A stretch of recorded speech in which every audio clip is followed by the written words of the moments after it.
Piqueuse de bottines dans un grand magasin, la belle Joséphine, on les voyait soir et matin.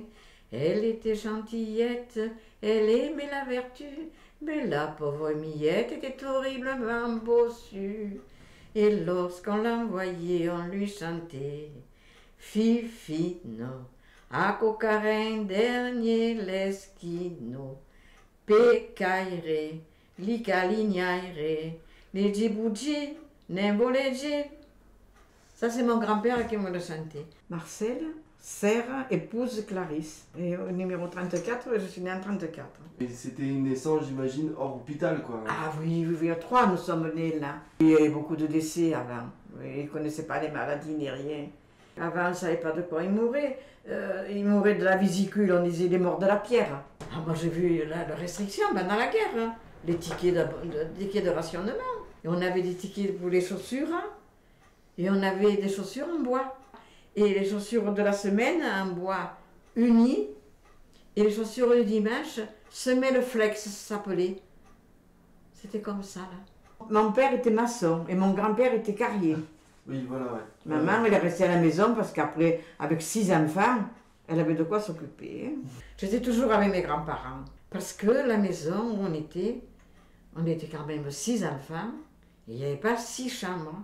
Et moi, je couchais chez mes grands-parents, du contreplaqué, au plafond. Il n'y avait pas de plafond. Il faisait froid l'hiver. En 40, là. On n'était pas riches, hein, on était comme les blés fauchés. Vous êtes allé au bal un peu vous? Oui. À l'époque, les femmes ne portaient pas de pantalon. Le pantalon, le rouge à lèvres, les ongles peints, nous, on ne l'a pas connu, ça.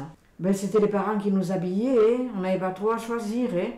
Surtout moi, que j'étais d'une famille nombreuse. Ma grand-mère nous faisait nos petites chemises, elle nous faisait nos pyjamas, elle nous faisait nos fonds de robe. Elle nous faisait les tabliers pour l'école. Moi, je me suis mariée en 54, en 52. Je n'ai jamais, maman ne m'a jamais acheté un pantalon. Tandis que ma sœur, qui est née en 44, qui avait déjà 10 ans de moins que moi, elle a eu des pantalons. Elle. Moi, on n'a jamais eu de poste de radio. Jusqu'en 56, maman, je crois qu'elle n'a jamais eu de poste de radio. Elle a eu en 56. Et je me rappelle, moi, quand j'étais jeune, j'allais chez Madame de la Rosa, rue Falabréguier, et elle avait un poste de radio, elle était plus moderne que nous, et on allait écouter les Beaux Jeudis de Jean Noël.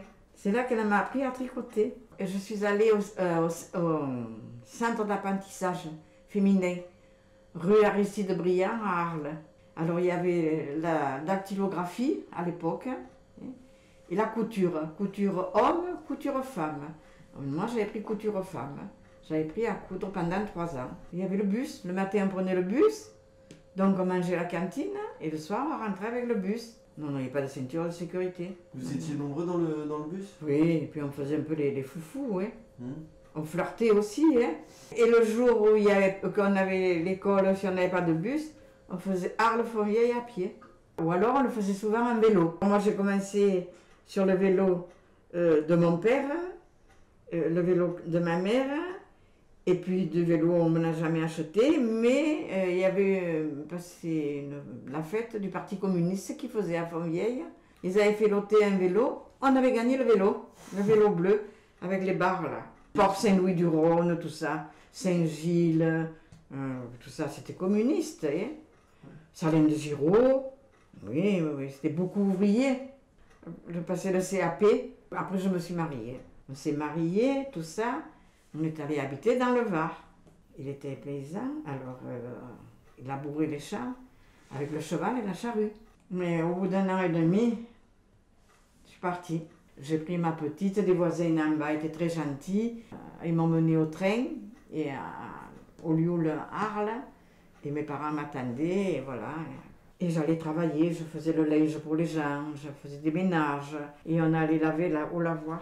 Car moi je me régalais. Et là, on allait au lavoir, on s'est rencontrés 10, 15, 20, nous étions. Dans la caisse, on mettait un petit coussin pour ne pas avoir mal aux genoux. Et l'hiver, on mettait une brique chaude. Parce que l'eau l'été, ça allait, mais l'hiver, on la voyait fumer, l'eau du lavoir. C'est de l'eau de source. Hein. Et elle sortait à température. Hein. Et la température extérieure était plus froide que l'eau. Et on voyait, le matin, quand on arrivait, on voyait la fumée. Après, je me suis remariée et j'ai eu 2 filles. Alors donc, mon voisin, il me dit, tu lui laverais pas le linge? Moi, je lui dis, mais si, pourquoi pas? Alors donc, il est venu que je lui lave le linge. De fil en aiguille. Oh. Mais c'est que, il y avait une chose. Et on avait de la différence d'âge. J'avais 22 ans et lui, il en avait 43. Mais ça fait rien. Alors on s'est mis en ménage. J'ai divorcé entre-temps parce que je ne voulais pas divorcer. Pourquoi? Pour emmerder l'autre. Et on s'est mariés. On a eu une fille et on a eu une autre fille. Voilà. Et comme lui, il avait une fille, ça nous a fait 4 filles. Nous sommes restés quand même 42 ans ensemble. Nous, on ne se voit pas vieillir, on dit, eh ben il a pris un coup de vieux, hein?